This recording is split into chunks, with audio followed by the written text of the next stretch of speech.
మిత్రులారా, మన ప్రియతమ దేశం ఎటువంటి పరిస్థితుల్లో ఉంది? ఒకనాటి బంగారు చిలుక నేడు అవినీతి, జాతివాదము, ఉగ్రవాదములతో పీడించబడుతోంది.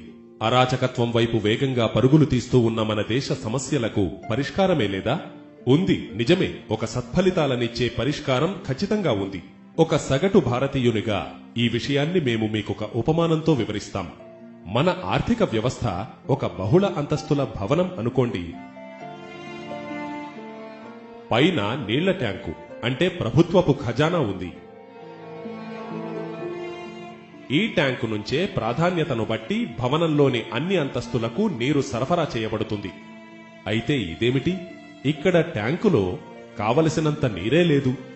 ఎందుకిలా? క్రింద ఉన్న నీటి నిల్వస్థానంలో అయితే నీరు ఉంది. నీటిని పైకి పంపించే పంపులు కూడా పనిచేస్తున్నాయి. అయినా పైన ఉన్న ట్యాంకులో కావలసినంత పరిమాణంలో నీరు ఎందుకు రావడం లేదు?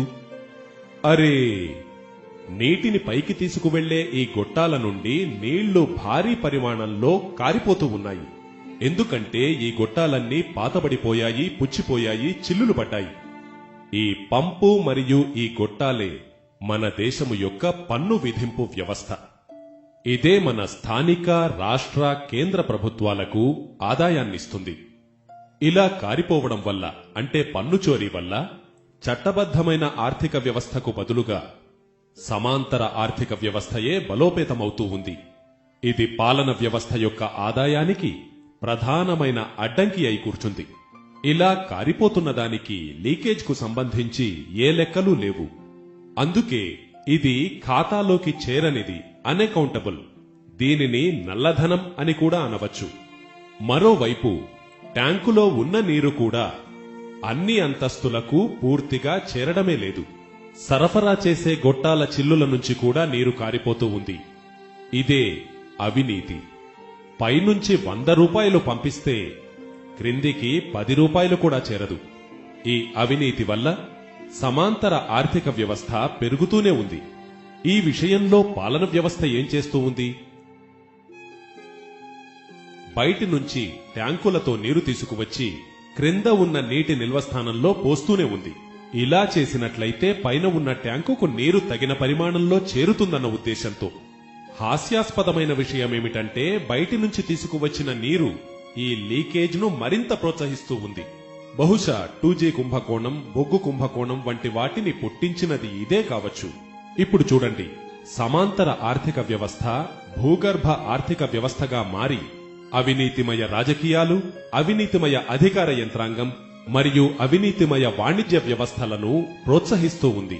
దురదృష్టవశాత్తు మన ప్రియతమ దేశంలో 60 నుంచి 70% ఉన్న సగటు మనిషి నీటి కోసం ఈ భూగర్భ ఆర్థిక వ్యవస్థ యొక్క చివరి కొనలో నిలబడ్డాడు. తనకు పైన ఉన్న ట్యాంకు నుంచి, చట్టబద్ధమైన ఆర్థిక వ్యవస్థ నుంచి నీరు లభించడమే లేదు. తరువాత విషయం మరింత గంభీర రూపం దాల్చుతుంది. ఈ ముఖం దేశద్రోహులైన పతిత శక్తులకు ప్రతీక. ఇది ఈ భూగర్భ ఆర్థిక వ్యవస్థతో పోషించబడుతూ ఉంది. నేడు ఇది ఎంతగా బలోపేతమైనదంటే మన దేశం యొక్క సార్వభౌమత్వాన్ని ఇది బాహాటంగా సవాలు చేస్తూ ఉంది. మరోవైపు ఇదే భూగర్భ ఆర్థిక వ్యవస్థ మన దేశంలో ఎన్నికల ప్రక్రియను కూడా నిర్వహిస్తూ ఉంది.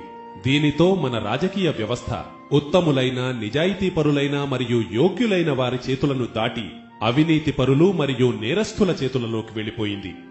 ఇదే మన దేశానికి చెందిన నల్లధనం యొక్క చీకటి వర్తమానం. మరి ఈ స్థితి మారే అవకాశం ఉందా? ఉంది.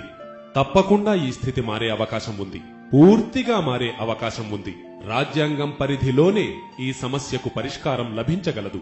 రెండు వైపులా అక్రమంగా కారిపోతున్న దానిని అరికట్టి మనము సమాంతర ఆర్థిక వ్యవస్థను పూర్తిగా ధ్వంసం చేయవచ్చు. అలా చేస్తే మనము అవినీతి, జాతి భేదాలు, ఉగ్రవాదముల వంటి మౌలిక సమస్యలను పూర్తిగా తొలగించగలుగుతాం. దీనిని నిజం చేస్తూ ప్రతి అక్రమమైన పారుదలను అరికట్టగలిగే మంత్రదండమేదైనా ఉందా? ఉంది. ఆ మంత్రదండమే అర్థ క్రాంతి ప్రస్తావన.